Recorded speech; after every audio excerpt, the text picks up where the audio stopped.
Basically, if you want to think about what is good and what is not versus Kai'Sa, because you will say, okay, you say this deck is bad because it has a bad matchup against Kai'Sa, but every deck in the game has a bad matchup against Kai'Sa. Well, that's not true. What you have to consider is battlefield zone and space, right? Consider what you can take here. There is X-Tech Ray, which can deal 3. There is Void Seeker, which can deal 4. You can also be targeted by Falling Star here. And then they also have Ikchin Rain, which can deal multiples of 2 everywhere on the board.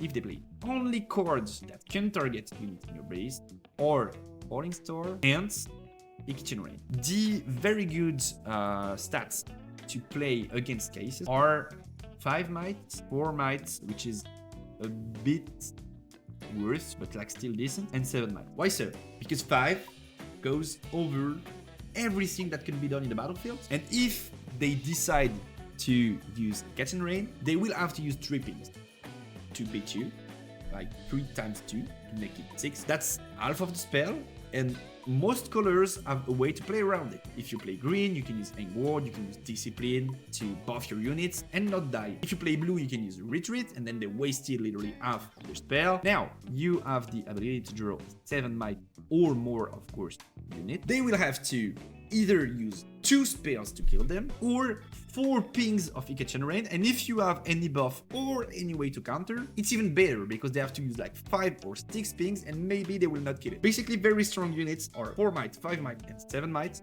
and if there's a unit that is decent value, but 3 or 6 might, as of now, it's most likely a bad unit. Not because the card in itself is bad, but because the metagame makes it so that this card is not very efficient against what's being played right now.